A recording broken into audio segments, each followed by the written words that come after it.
Hey, hey, hey, welcome back. What's going on? Peace and power elevation be to all you beautiful folks out there. This your girl Tiffany coming through here live in the page.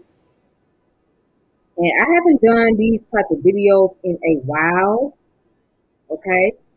But as you can see, the topic is Samuel Christian and the Philadelphia's Black Mafia. All right. So now I will make a disclaimer before I get started. This is not to encourage no lifestyle or to promote any concept of gang life. This basically deals with the history about street organization and uh, the black organization and just informing people. That's all it is. It's not to encourage anyone to get involved with anything like this. All right? So I just need to put that disclaimer out there because I think it's necessary. All right, so I know some of us may have heard of the Philadelphia Black Mafia, but some of us haven't. Okay, and if you guys used to watch the show called BT American Gangster, the BT American Gangster, right? And they used to talk about all the. Hold on. Let me see. Hold on. Somebody told me my sound is messed up. Hold on. Give me a moment.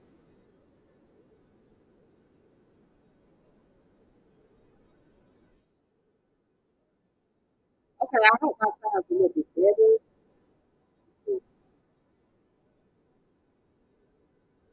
All right, can you hear me a little bit better? If you can hear me a little bit better, let me know.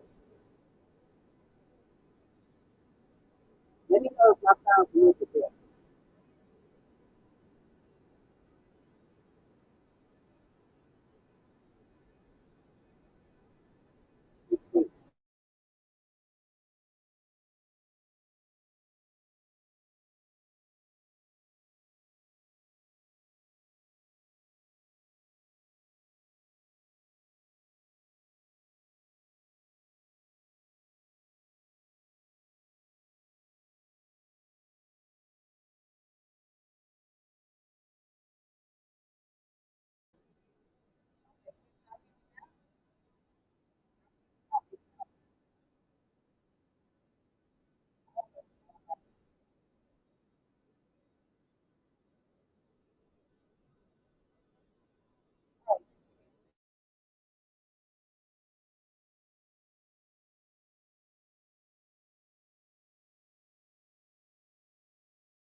All right, can't y'all hear me?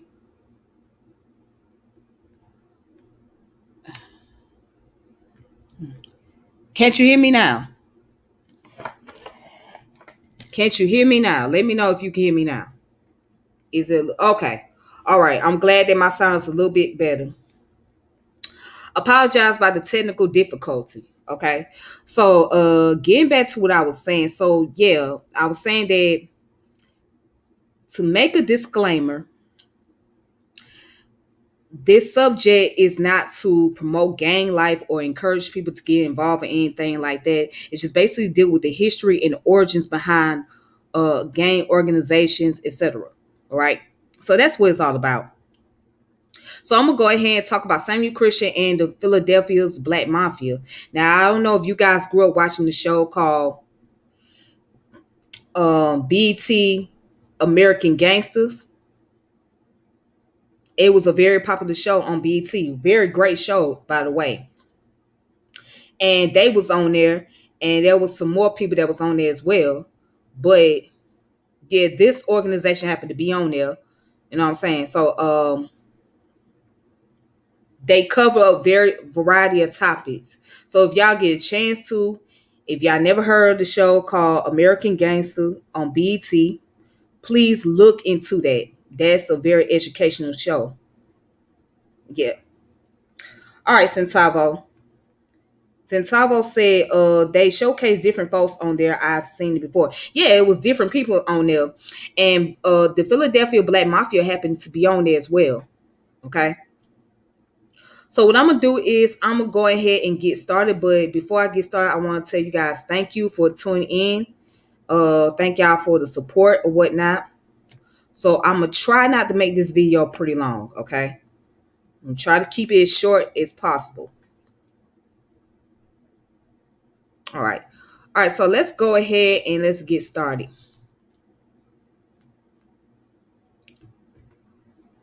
So we're gonna talk about the founder. We're gonna talk about the founder. The founder, his name was Samuel Christian. All right. So I want to show you guys an image of him real fast, so you guys will be familiar with who I'm talking about.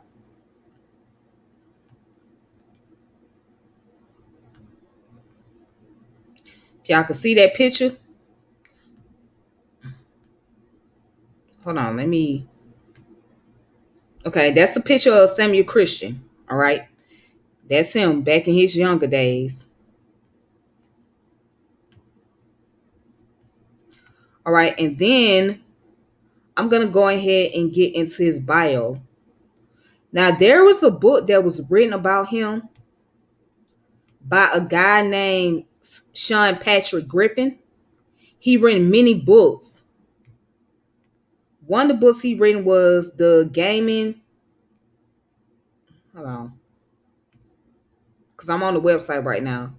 Okay, so he wrote a book called Gaming the Game, which basically is about the story behind the NBA betting scandal and the gambler who made it happen. So that's that book he written. Um, he wrote another book called Black Brothers Inc., The Violent Rise and Fall of Philadelphia's Black Mafia. Okay, and that came out in June of, I think it was in June of 2005. But he wrote that book as well. And then the one that I'm going to be sharing with y'all is called The Philadelphia's Black Mafia, A Social and Political History. Okay. All right. But anyways, let's get to it.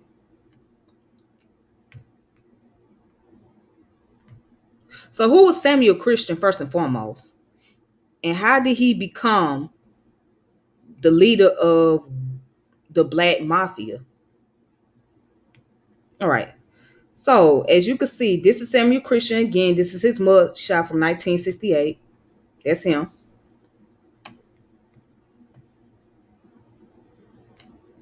All right. So Samuel Christian, he was also known as Richard Carter, Sam Bayer Christian, and Suleiman Bey. He was the founder of the Philadelphia Black Mafia. So it says Christian changed his name upon joining the Nation of Islam and eventually became captain in their paramilitary unit, the Fruit of Islam. So it says that FBI most wanted.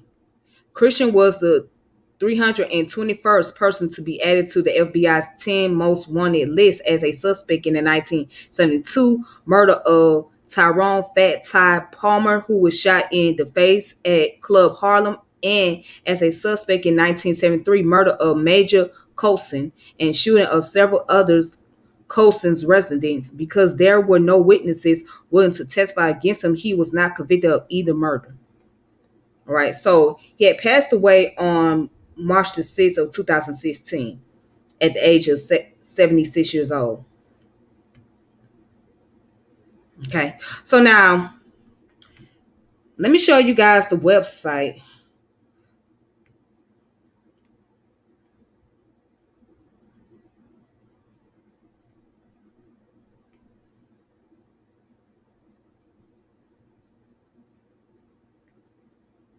All right, let me post up the website for y'all.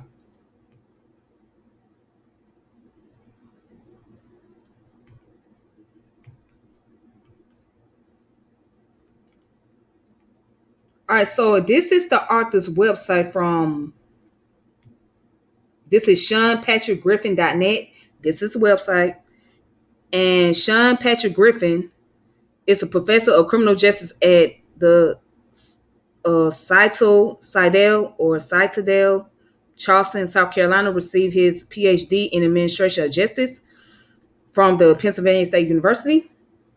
And he, a former Philadelphia police officer, has authored peer-reviewed articles on the following topics: police legitimacy, police abuse of force, the social construction of white-collar crime, security frauds, professional sports gambling, international narcotics trafficking, money laundering, political corruption, and labor racketeering and organized crime. So, again, he's the author of Philadelphia's Black Mafia, Black Brothers Inc., the Violent Rise and Fall of Philadelphia's Black Mafia. Each book is currently being updated and revised to reflect historical events that has transpired since their respective initial publication. Okay, in 2007, BT based an episode Philly Black Mafia due for self of its popular American Gangster series on Black Brother Inc. Dr. Griffin was an interview subject and consultant for the episode, which is now rebroadcast on History Channel and A&E Network, among others. More recently, Professor Griffin has authored the best-selling Gaming, the Game, the story behind the NBA betting scandal and the gambler who made it happen. Okay. So, yeah, that's his information.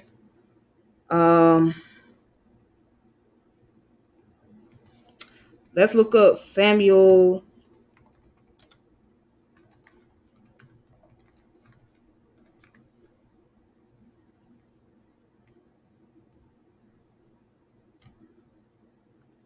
All right, so here it is.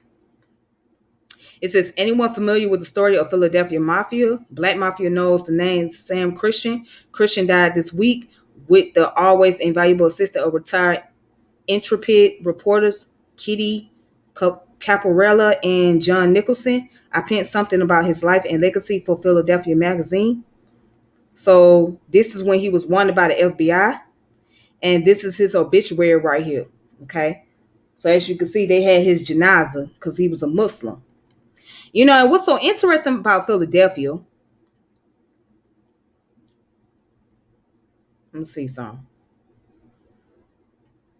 Is it, would you say Citadel? That's like, okay, Citadel, my bad. All right. So what's so interesting about Philadelphia, what I noticed is they have a very, very, very, very, very, very, very, very strong Islamic community. All right, I got you, Sentabo. I appreciate that. Thank you. Okay, I didn't know that was my first time seeing that word Citadel. Okay, Citadel. First time seeing the word. Okay. All right. So what I know is about Philadelphia, right? They have a very strong Islamic community, a very strong Islamic population. And not just Philly, it's also New Jersey, Detroit, Michigan, Cleveland, Ohio, and various parts of New York. They have a very, very strong Islamic community in those regions. So you will see a lot of Muslims, particularly those who practice the Sunni Islamic culture. It is a lot of them in those areas, in those regions.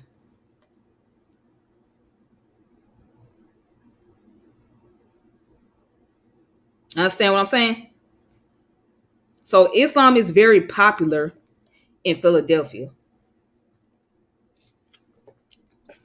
And you have a lot of musicians that's from Philly that are Muslim. The late rapper PNB Rock, he was Muslim. Members from The Roots are Muslim, some of them. The singer Bilal, Music Soul Child. And I'm trying to think who else. I can't think of another artist off the top of my head. The founder of what's that record label? The Philadelphia Music Soul, or what is it? Philadelphia Soul Music Record or something like that. The one that Teddy Pendergrass was a part of at one time. I'm trying to think of the name of it. I think it was called Philadelphia Soul Records or Music Record or something to that effect. But yeah, the founder, he's a Muslim. But anyways, yeah, they have a very strong Islamic population up there in that area. It's almost like every black person, a majority of black people from Philly are Muslim or have an Islamic background. It's very strong. But yeah, anyways, just um just want to kind of put that out there. Now let's get into the story about the Black Mafia. Okay. So I'm gonna share a little bit from the Wikipedia source and then I'm going to the book.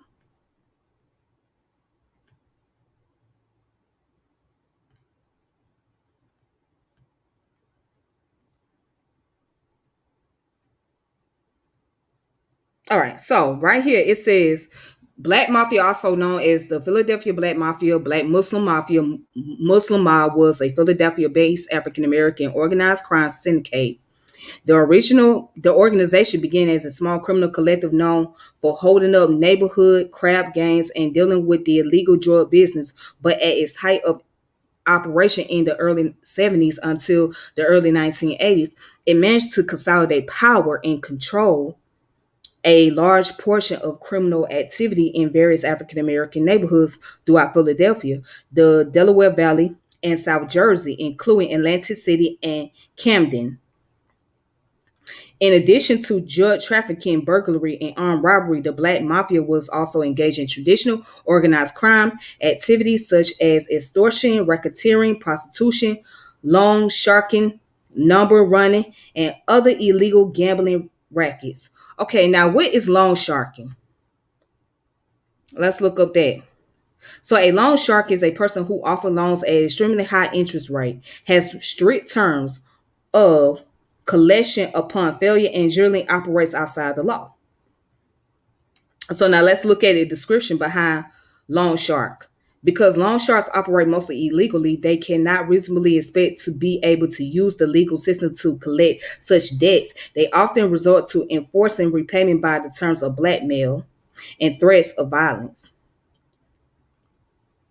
Historically, many money lenders skirted between legal and criminal activity. In the recent Western world, loan sharks have been a prominent feature of the criminal underworld. So, loan sharking is not to be confused with predatory lending with extreme high interest rates, such as payday and title loans, which is sometimes considered to be loan sharking, regardless of whether it is legal. A key difference between traditional loan sharking and predatory lending is that lenders alleged to be engaged in the latter practice are expected to stay within the law when making and collecting loans. Thus, the debate into such practices often focuses on whether they are ethical as opposed to whether they are legal.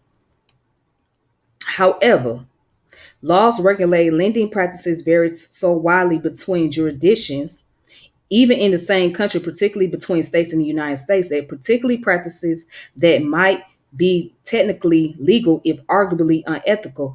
Predatory lending in one jurisdiction might be considered illegal. Loan sharking is attempted in an identical manner in a different locale. So, now, so let's just say this. Let's say if somebody loan you some money, they not only gonna save somebody loan you $6,000. Not only they give you $6,000, but you have to pay the interest of that 6,000, which will, let's say, be about $7,500. Okay, so you got the $6,000, and then you got that $1,500 that you owe on top of that, right? Now you're talking streets here. If somebody give you a loan and you're not paying that loan back, along with that interest, what could happen to you? What is the worst thing that could happen to you if you don't pay that loan back and with that interest? Now remember, the law is not in the picture. You can't go to the court and sue, right? You can't really go to a you can't go through arbitration. Right now, you can have a third party, but that third party better be somebody that knows you and that individual, so they can be able to negotiate something to where both parties can be able to agree and be on the same page. But in actuality, outside of that, ain't really no third party. Because if you owe some money, you owe some money. And if you don't pay that money, then what's going to happen? It's a done deal. It's a done deal. Let's just say it like that. It's a done deal.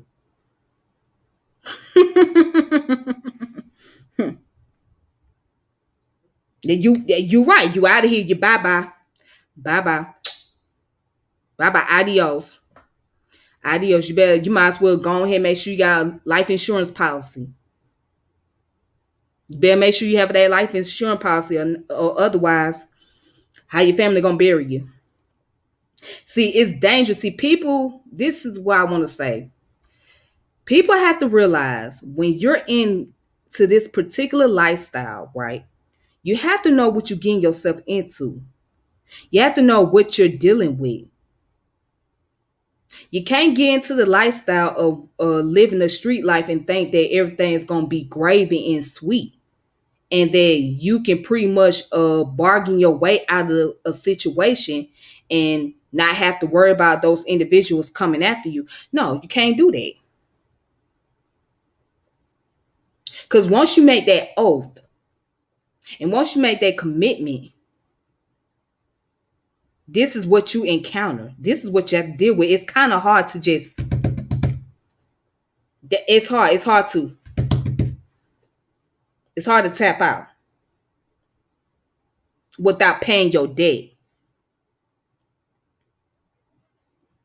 I mean, there is a lot of politics that go into all of that. It's a lot of politics that go into street life. It's a lot of politics.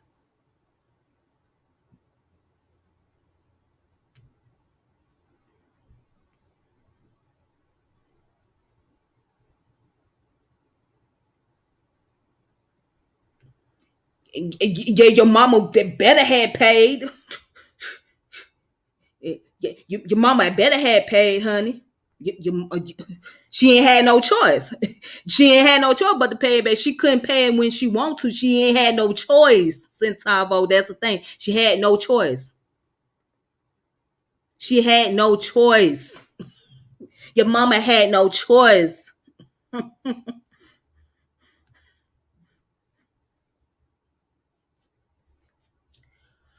Well, the interest rate can vary. It depends. But when we talking about streets, ain't no telling how much your interest rate is going to be when you dealing with the streets.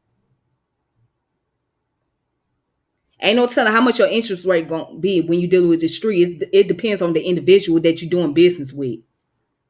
Because right now we're talking about street. We ain't talking about going to a cash and loan place and borrowing money. We ain't talking about credit cards here. We ain't talking about calling and using getting personal loans and shit like that. You know what I'm saying? We ain't talking about that. We talking about the streets. So it depends on who you doing business with.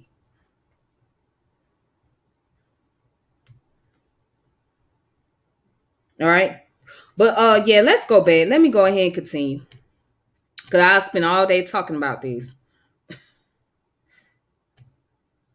But yeah, that's what they were into. And it says also down here, allegedly formed in September 1968 by Samuel Christian, who later adopted the name Suleiman Bey under the Nation Islam. The Black Mafia was heavily involved in a large part of drug trafficking in Philadelphia during the 1970s, with heroin being the most trafficked drug. Christian, a former Black Panther, with an extensive arrest record, was an imposing man, 5'10", tall, and described as thick-necked, powerfully built, 215-pound bully. Additional founding members included Ronald Harvey, Henry was it Nabney? Yeah, Nabney, Richard Port Charles James, Donald Donny Day, Clyde Apples Ross, Robert Daddy Fairbanks, Craig Heiss Jones, Walter Huggins, Robert Nudie Mims, amongst others. So many of the original members eventually became Nation of Islam member or converted to Islam, giving the organization the nickname of the Muslim Mafia or the Muslim Mob. Now, the Black Mafia gained power in local neighborhoods by intimidating people to prevent anyone from reporting the group's activity to the police. Because of this, police had incredible difficulty taking action on the gang or any of its members for years after their conception. Members participate in holding up crap gangs, extorting drug dealers, and working as number men and illegitimate businessmen. Over the course of their control, the Black Mafia was responsible for over 40 murders and countless other crimes. Each founder had extensive arrest records with most cases involving violence. Law enforcement officials had difficulty prosecuting members of the group, however, because witnesses would rarely cooperate, fearing retaliation, and cases were dropped more often than that, or more often than not. This not only permitted the offenders to continue their criminal activities, but also allowed their reputation of being untouchable to flourish, thus enhancing their influence on the street. Now,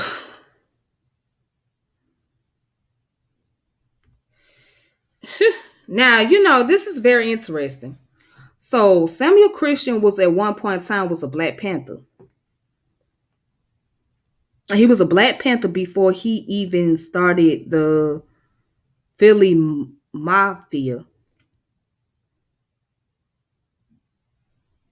But it's not as surprising because some of the ex Black Panther members, they got involved in doing criminal activities or they got involved with doing drugs.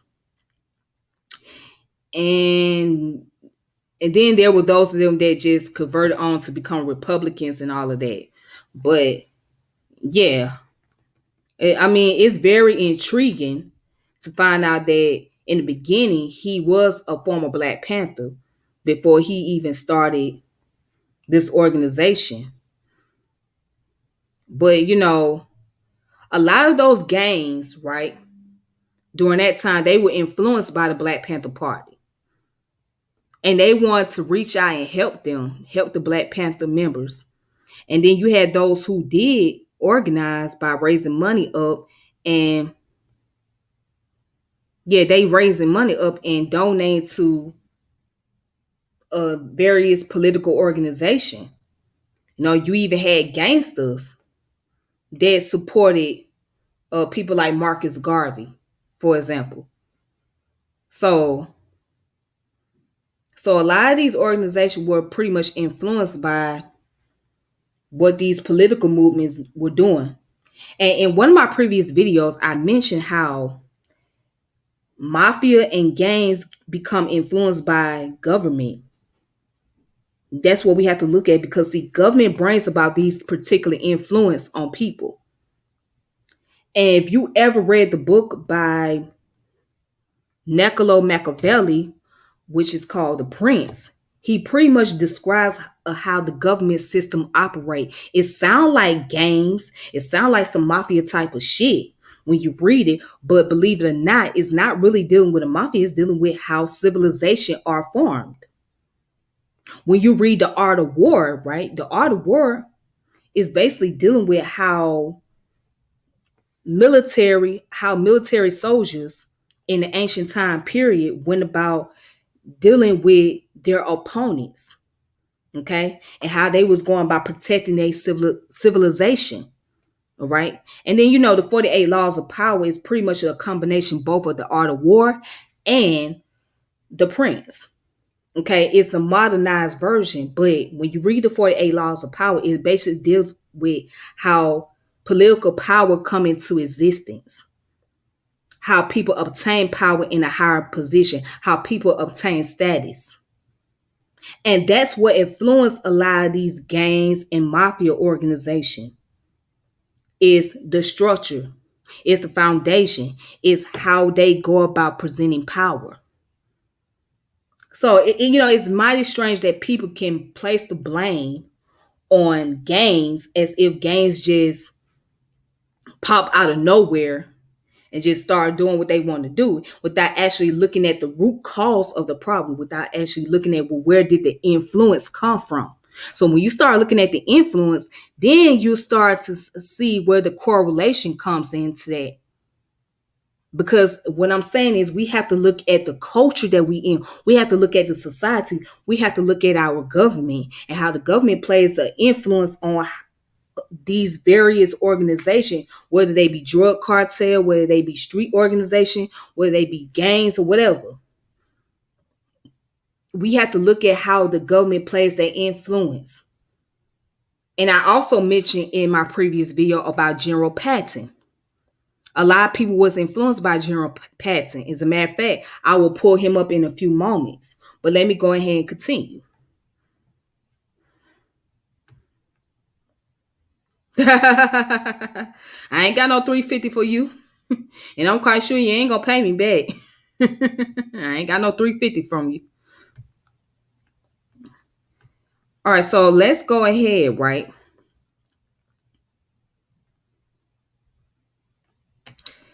And let's look at the rest of this information. So let's look at the book about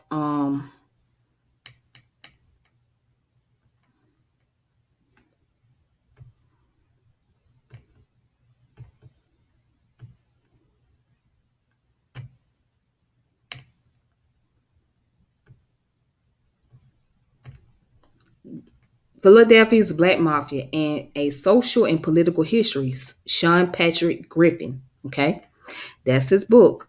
Now let's go down. All right, so these are previews from Google. So it goes down here in chapter 3, talks about the origin of the Black Mafia. Now I pretty much, gave you the outline, right? So let's go further down.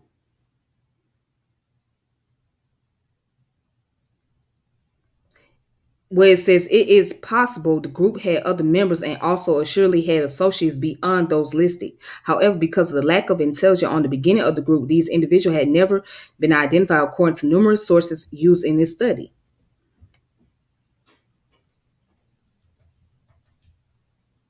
Okay, so you see right here, these are the list of members of the Black Mafia organization.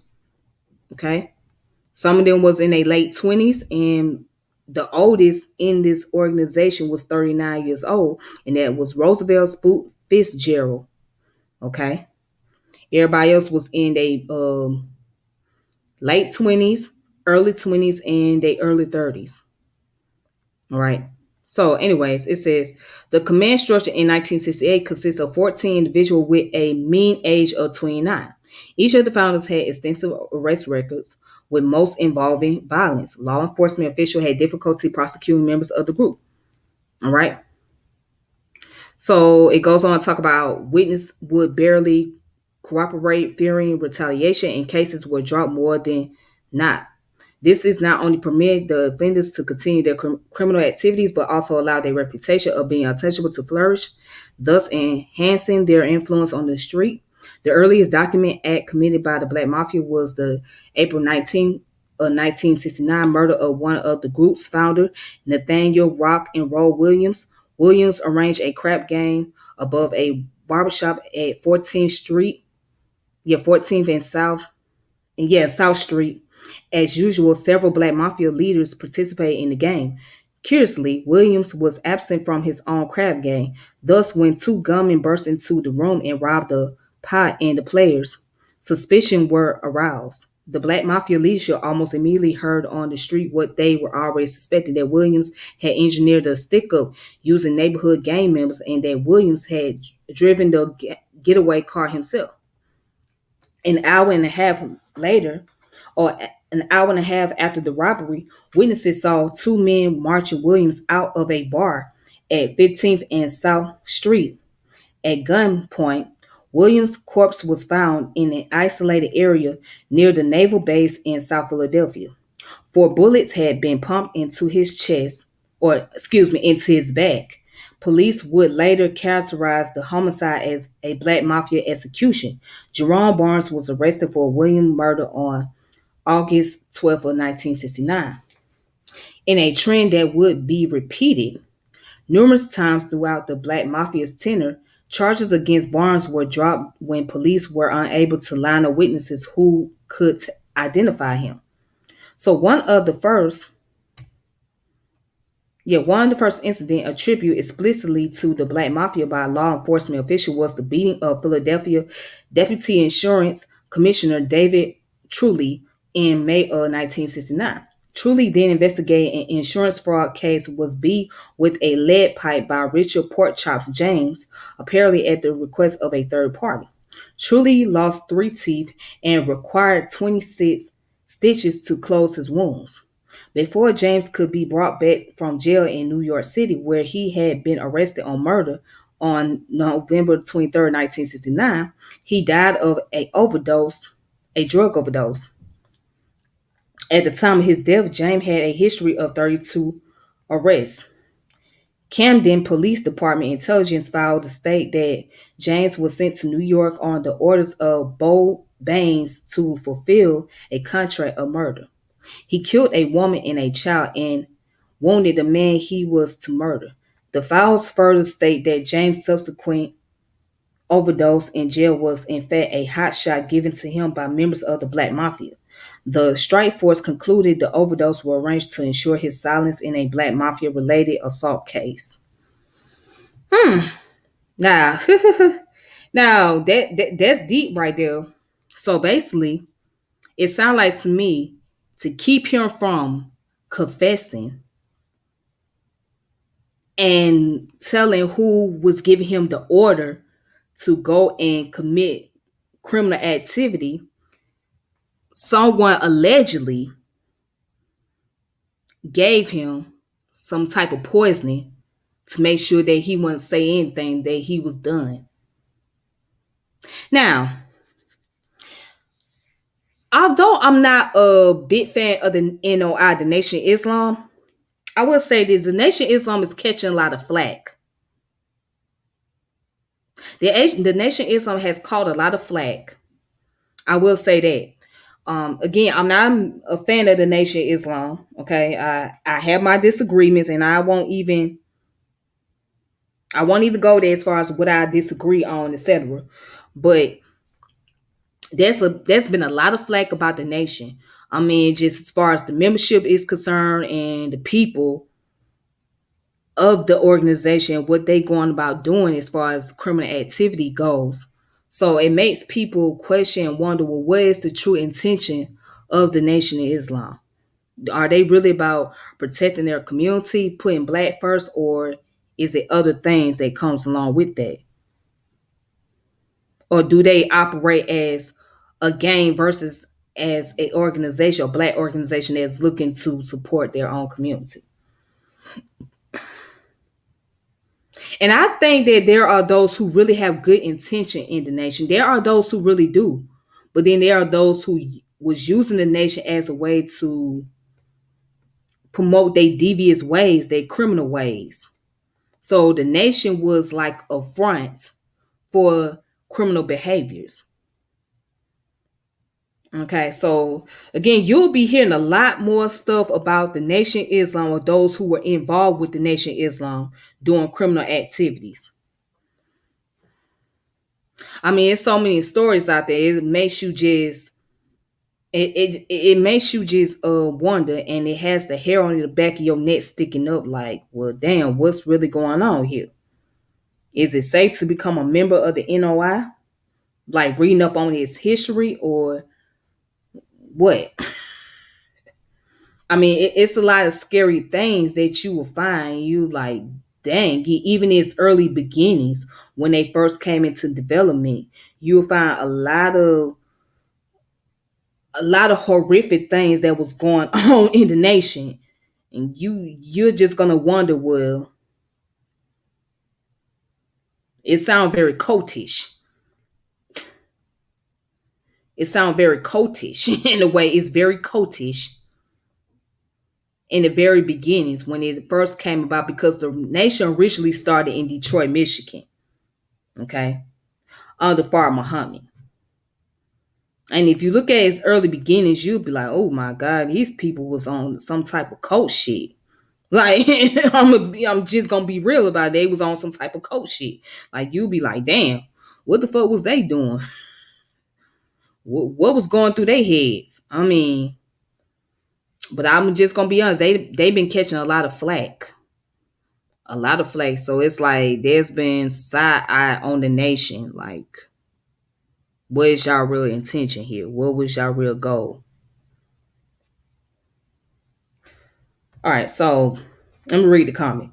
NOI is a damn gang. Yeah, there's some innocent folks, but folks in it, but most the converts from jail and the streets stay dirty and use the NOI as front. Oh yeah, oh yeah.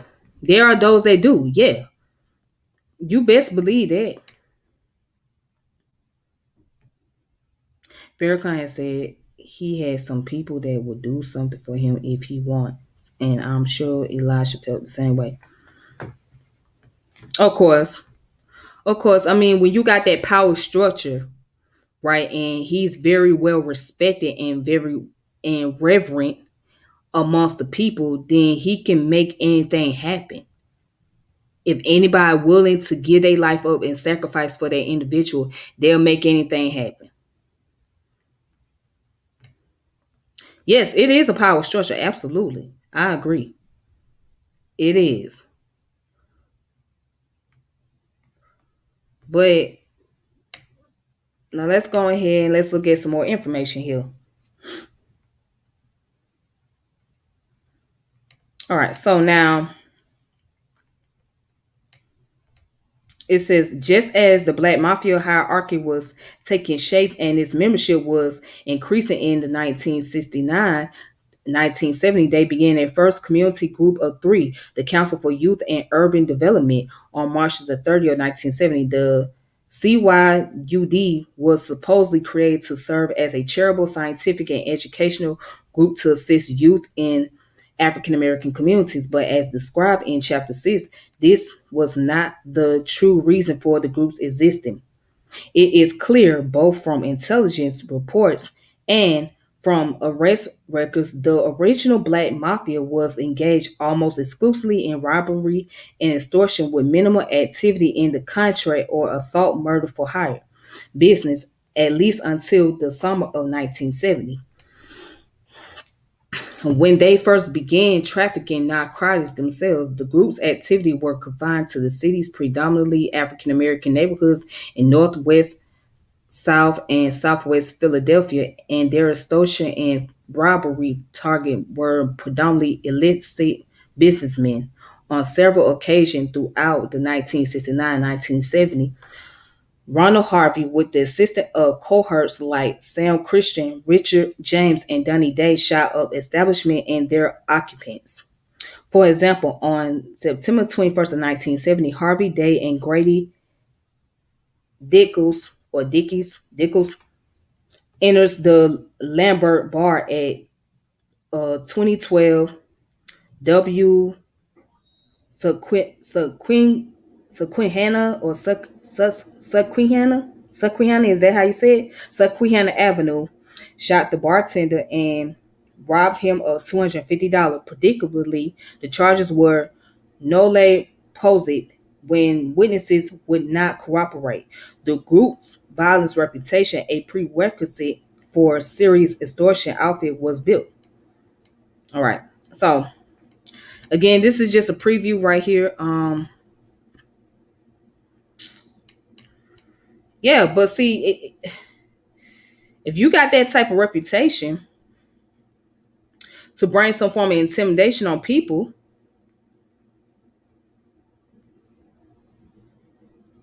then you can get away with so much.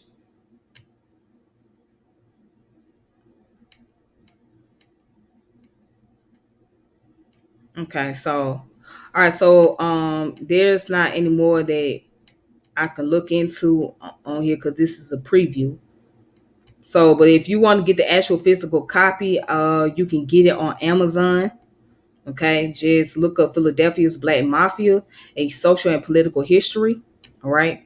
So this deals with the study of organized crime.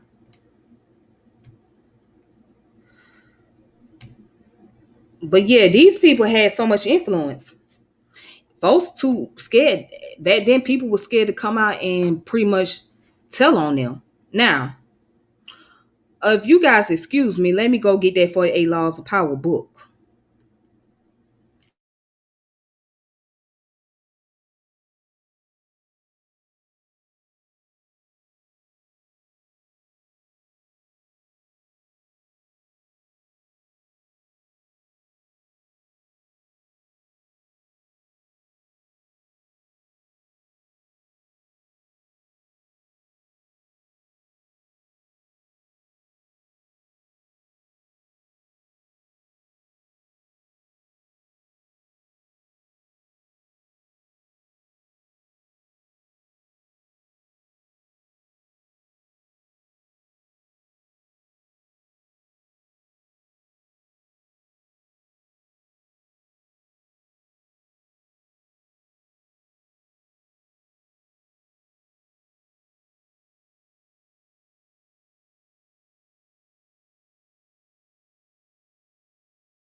All right, see, here you go. 48 Laws of Power. You gotta love this book. In Law 3, it says conceal your intentions. Keep people off balance and in the dark by never revealing the purpose behind your action. If they have no clue what you are up to, they cannot prepare a defense. Guide them far down the wrong path, envelope them in enough smoke, and by the time they realize your intention, it will be too late.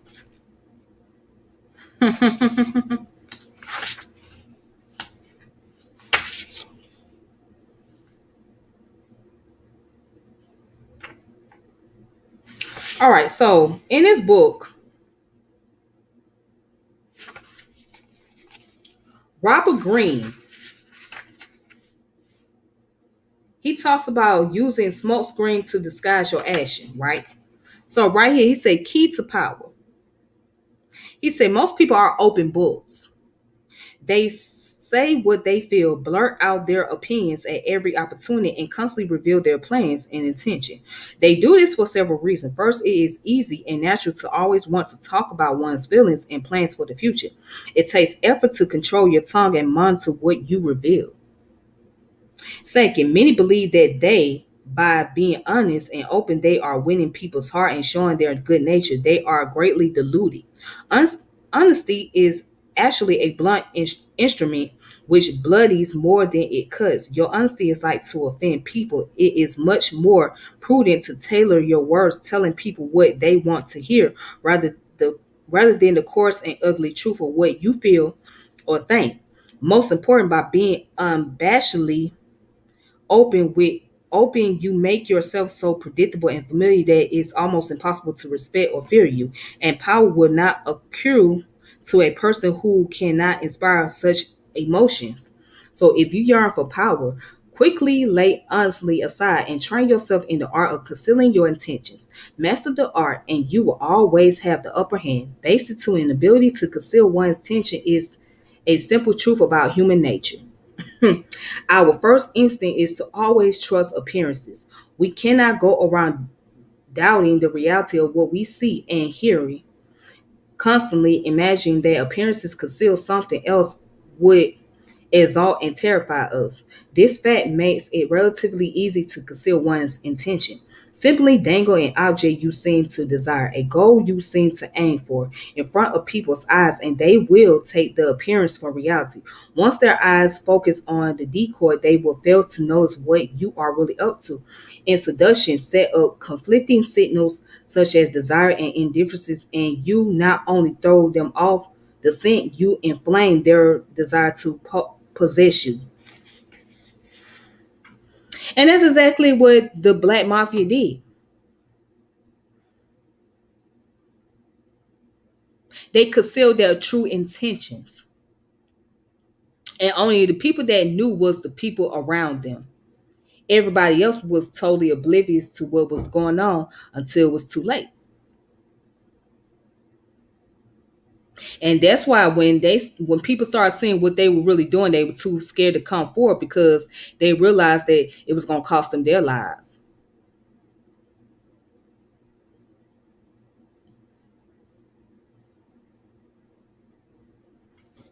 And so also,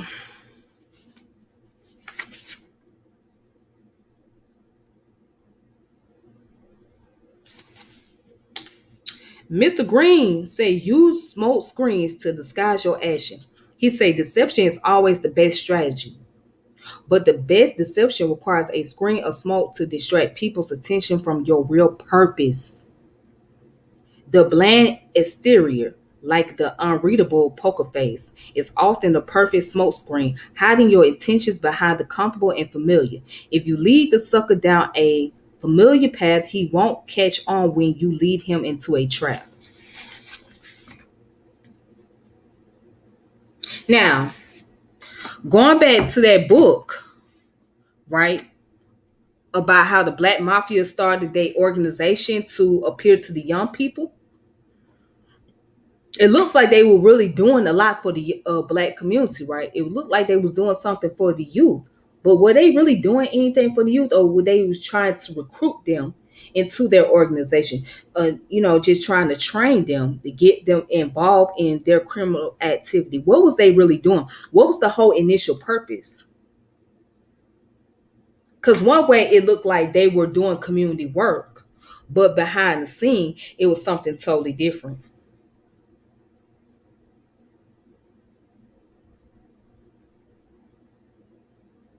But you know what's interesting? Many people that gets involved into this lifestyle, they sit back and they regret later on. They regret later on. They look back and say, well, damn, was all this really worth it? Was it really worth me going out here in the streets? Was it really worth me putting people's lives in danger? Was it really worth me recruiting all these individuals to be a part of this organization? Was it really worth it? What did I gain at the end? I mean, and that's a question that many would ask. What did you really gain at the end? When you did all these things, you went through all this activity just to go to prison. Now, what did you gain? And who did you really fool? Because you really wasn't fooling the government. You was fooling yourself, thinking that you could overpower the government. Because at the end of the day, the government was eventually was gonna catch on to the activity, and they was going to find out who the man or who the boss and who the individual that was over everything, that was giving out command, that was giving out orders, that was putting hits on people, or that was doing all these different activities. You can only run away for so long, right? You can only get so far in life before things catches up to you. Now there are those who have gone on, and there's cases that have been unsolved, and or it has been closed because there's no information, or the person has passed away, and you really don't have a case anymore because you can't convict the person that committed the crime. It's over with. So those individuals was lucky to get away with it. However, for the most part, at the end, it catches up, especially when technology starts to advance. Once technology starts to advance, and once technology starts to pick up and start to be able to discover more about a person's background, then it catches up with them. So the question becomes, well, what can't you do? What can't you do at the end of the day?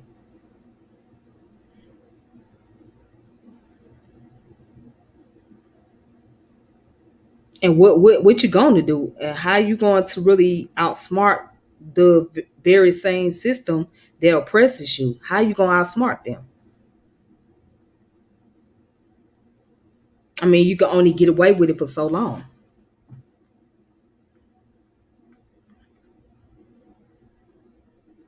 So usually at the end, these organizations end up having a major downfall. And usually those who in that position of power, they pretty much just fold. They fold, they give up, they say, you know what, I surrender. Because they can't hold on to the pressure no more. They can't deal with it no more. You can't deal with the pressure anymore. So you got to just fall back and you got to surrender. It's like, okay, you got me now. You got me. What else can I do? I can't do nothing else. All right, so let me see if there's any comments on here. If anybody got anything they want to say, anything they want to share.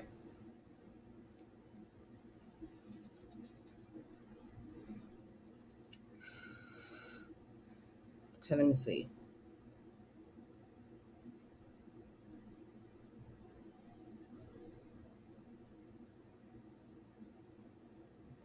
Okay, since I will put you accept the race, your ass better pay it. If you set the rates and you agree to pay the certain amount, you ain't got no choice but to pay it. You right.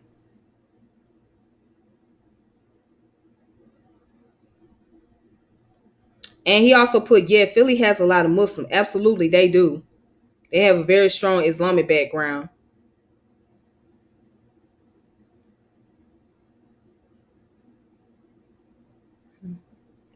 All right, so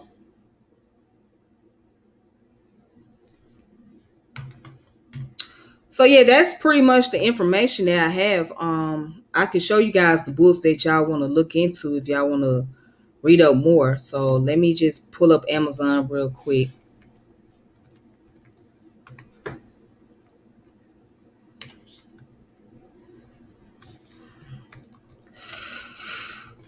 Oh Jesus.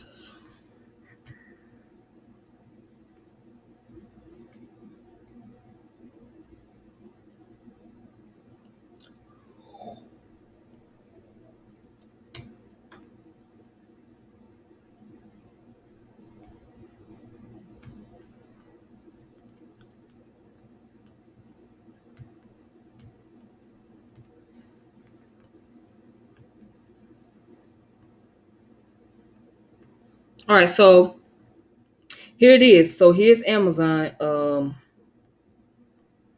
Here's the title of the books. Again, Black Brothers, Super Bad. Let me see how much this book costs. And the Super Bad book costs $35.13. That's a lot of money. And the Black Mafia book is $61.37. And this one right here, the Black Brothers Inc., which is on Kindle, is $6.95. And the game book is $6.95 on Kindle. Okay. So this is the author right here. This is Sean Patrick Griffin. Yeah, I know. I know what some of y'all think. I know some of y'all thinking. I know what y'all thinking. But hey, he has a degree in criminal justice. Okay. So his whole study is dealing with research on criminal history behind organizations and gangs. So I know what y'all thinking, but hey, um, he pretty much have information, a lot of information on the black mafias, okay, and their lifestyles and what they have done, etc. So, okay. So again, you got the Black Brothers Inc. And then you got a book called Super Bad: The Violent Rise and Fall of Black Mafia, and the Philadelphia Black Mafia. Okay.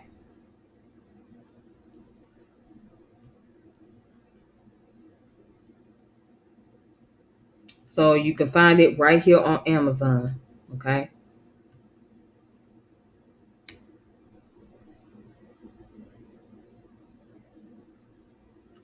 All right. Thank you, brothers and tough. I really appreciate that. Yeah, make sure you guys like the show, share the channel, hit the notification bell, and all that great stuff. Thank you guys for tuning in, watching. For those of you that has been tuning in, thank you for supporting my channel. All right. So that's all the information I have for the evening. Like I said, it wasn't gonna be a really long video. So it was an hour, but that's cool. All right. But yeah, make sure you guys subscribe to the channel, hit the notification bell, share the channel, etc. All right. Thank y'all so much. All right. So until then, you all have a wonderful evening. You all be safe, okay? And be careful out there in them streets, all right? And, you know, let this be an education for you guys. So when you guys look up information about organization and their lifestyles or whatnot, let it be an educational thing. Let it be informative so that way, especially the young people, they can be encouraged.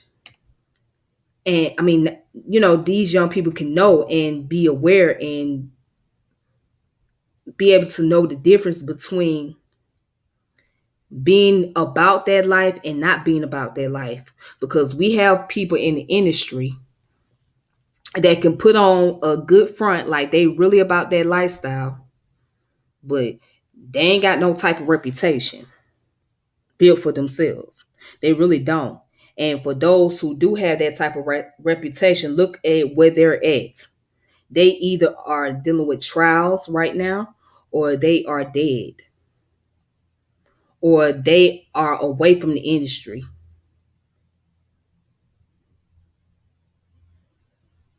So if you're gonna get into this lifestyle, know what you getting yourself into.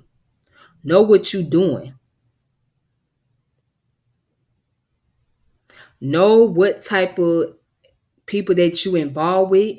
Know your surroundings. Know that you are taking a major risk.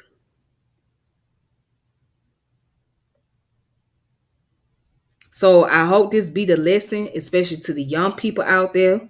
I hope that people gravitate this and think twice and ask themselves, well, at the end, is it really worth all of this? How long is this going to last?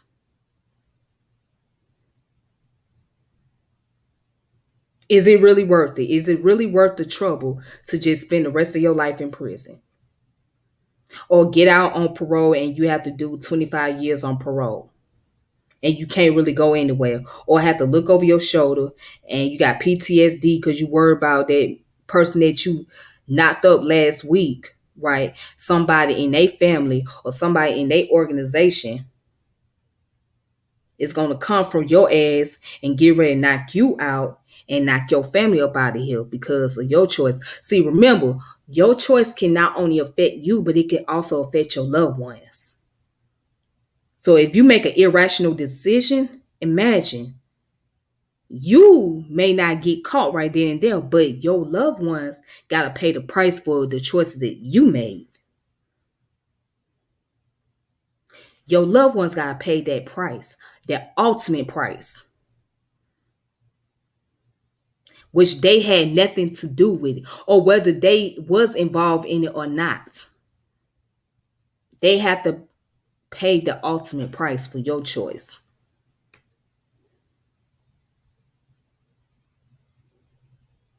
And then imagine somebody that you look up to as the boss, as the leader, they turn around and they tell on you. They rat on you because they want to reduce their time. They don't want to go to prison. They don't want to have to serve a long sentence. So they're going to do whatever they can to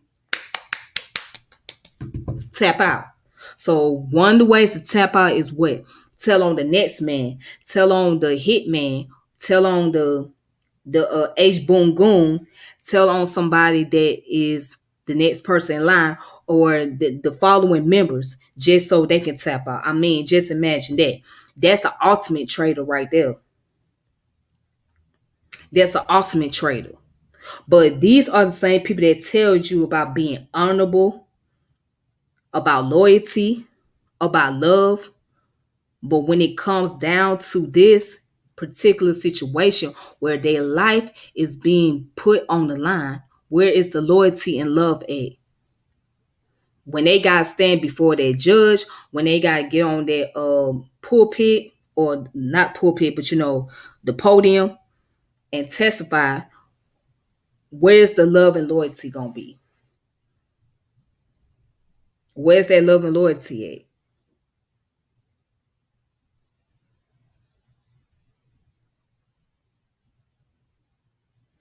You are absolutely correct, Centavo. He said it the best. He hit the nail on the coffin with this one. Ain't no honor amongst thieves and thugs. And the reason why, because they can become traitors. They can become traitors. They can turn on each other. And that's the part that can be unexpected. You done went your way out. You done did all this dirty work for somebody. And they turn on you. You done did all the dirty work for them. You done got your hands dirty. You done did all of the things they asked you to do. And they turn on you. They turn on you at the very end. And that was least expected. That was least expected.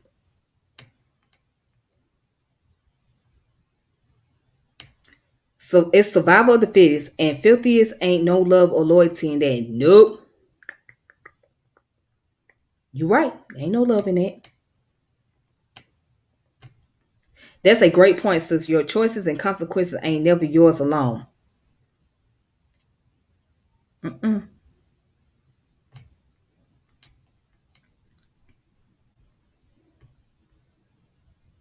You right. Love and loyalty to themselves. Love and loyalty to themselves. Absolutely. When it boils down to it, it's every man to himself. There you go. It's every man to himself.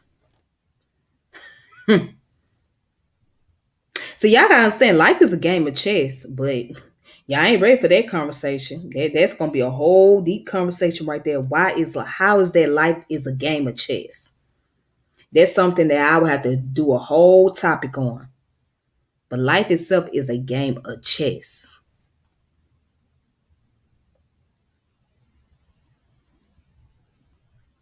You're dealing with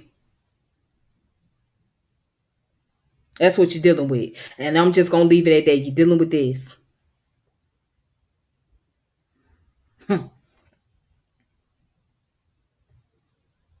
Right to a bag and to their way. Oh boy. And they ain't even loyal to their woman.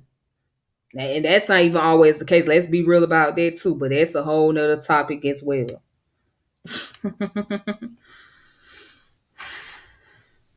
But anyways, y'all, thank y'all so much for tuning in, watching. And I hope you all have a great one. And let me see if I can try to catch the comments on the mobile device. Because for some reason YouTube don't show everything. So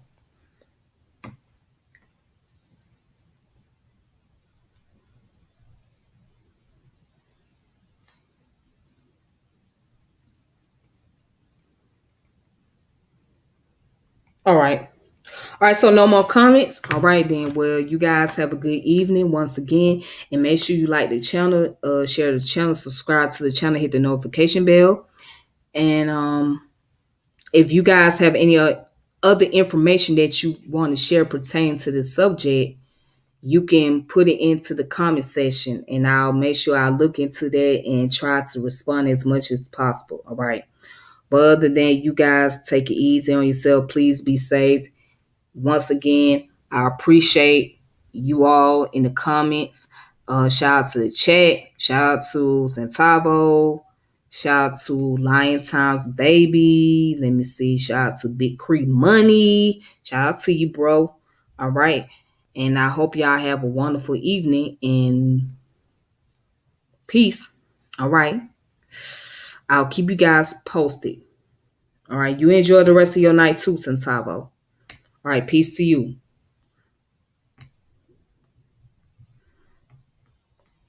All right then.